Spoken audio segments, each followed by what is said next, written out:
हम लोग हिस्ट्री के वीडियो को लेके आए हैं। इसके सारे क्वेश्चंस को हम लोग एक एक करके कवर करेंगे दोस्तों। ये सारे क्वेश्चंस वन लाइनर होंगे, प्राचीन, मध्यकालीन और आधुनिक, एक एक करके हम सारे क्वेश्चन को देख लेंगे। दोस्तों पूरा वीडियो जरूर देखिएगा और वीडियो अच्छा लगे तो चैनल को सब्सक्राइब कर लीजिएगा ताकि आने वाले वीडियो की नोटिफिकेशन आप तक जरूर पहुंचे। तो चलिए दोस्तों स्टार्ट करते हैं आज के सेशन को। आज का हमारा पहला क्वेश्चन हो जाएगा, साहित्यिक, पुरातात्विक और विदेशी विवरण एक दूसरे के अनुपूरक स्रोत के रूप में पहली बार किस काल के संदर्भ में उपलब्ध होते हैं? इसका आंसर हो जाएगा मौर्य काल। आगे है, मौर्य पूर्व काल के लिए किस स्रोत से हमें सर्वाधिक जानकारी मिलती है? इसका आंसर हो जाएगा पुराण। आगे है, प्रसिद्ध बौद्ध धर्म ग्रंथ ललित विस्तार की रचना हुई? इसका आंसर हो जाएगा नेपाल में। आगे है, गौतम बुद्ध के पूर्व जन्म की कथाओं को आधार बनाकर रचित जातकों की कुल संख्या कितनी है? इसका आंसर हो जाएगा 549। आगे है, जैन के धार्मिक ग्रंथों में सर्वाधिक प्राचीन कौन है? इसका आंसर हो जाएगा 12 अंग। आगे है, 12वीं सदी में रचित परिशिष्ट पूर्व के रचयिता कौन है? इसका आंसर हो जाएगा हेमचंद्र। आगे बढ़ते हैं। आगे, भारतीय साहित्य में पहली बार किस ग्रंथ में ऐतिहासिकता की संपूर्ण झलक मिलती है? इसका आंसर हो जाएगा राजतरंगिणी। आगे, रत्नावली नामक प्रसिद्ध नाटक की रचना किसने की थी? इसका आंसर हो जाएगा हर्ष।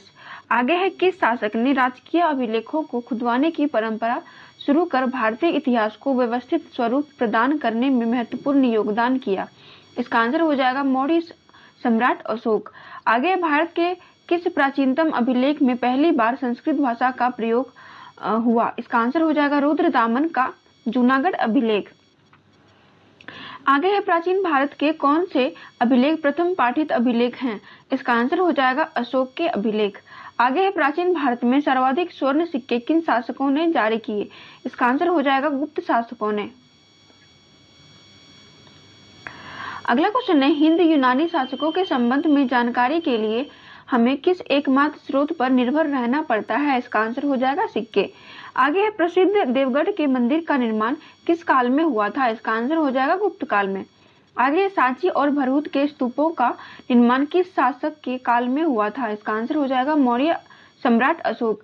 आगे है, पश्चिम की उत्तर पश्चिम सीमांत की जातियों तथा भारत ईरान संबंधों की जानकारी किस यूनानी ग्रंथ से प्राप्त होती है? इसका आंसर हो जाएगा हिस्टोरिका। आगे है, भारत आने वाला पहला ज्ञात चीनी यात्री कौन था? इसका आंसर हो जाएगा फाहियान। आगे बढ़ते हैं।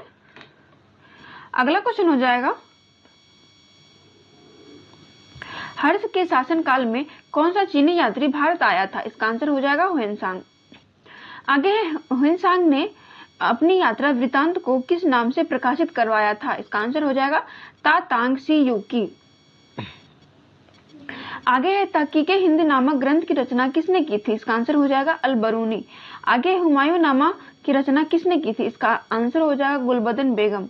आगे है, जखीरत उल मलूक तथा सहायक नामक प्रसिद्ध ग्रंथों से किनके संबंध में महत्वपूर्ण जानकारी मिलती है?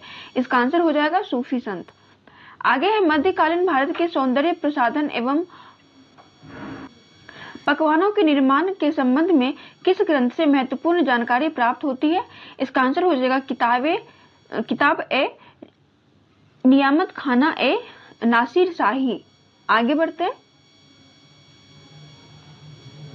अगला क्वेश्चन है, फिक ए फिरोज शाही में किस विषय का संकलन है? इसका आंसर हो जाएगा नागरिक एवं धार्मिक कानून। आगे है, 1294 ईस्वी में दक्षिण में विजयनगर की यात्रा किसने की थी? इसका आंसर हो जाएगा निकोलो कोंटी। आगे है, रूसी यात्री एथनीसियस निकितन ने किस वर्ष दक्षिण भारत की यात्रा की थी? इसका आंसर हो जाएगा 1470। आगे है, पूर्व मुगल काल में भारत की यात्रा करने वाला इब्न बतूता किस देश का निवासी था? इसका आंसर हो जाएगा मोरक्को। आगे, इब्न बतूता की यात्रा वृत्तांत प्राप्त होती है? इसका आंसर हो जाएगा रिहिला। आगे, टेसियस राज्य वैद्य था? इसका आंसर हो जाएगा ईरान। आगे बढ़ते हैं।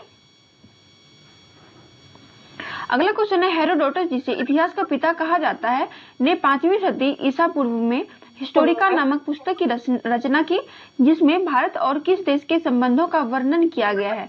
इसका आंसर हो जाएगा फारस। आगे, निरियाकस, आनेसिक्रिटस और अरिस्टोबुलस ये सभी लेखक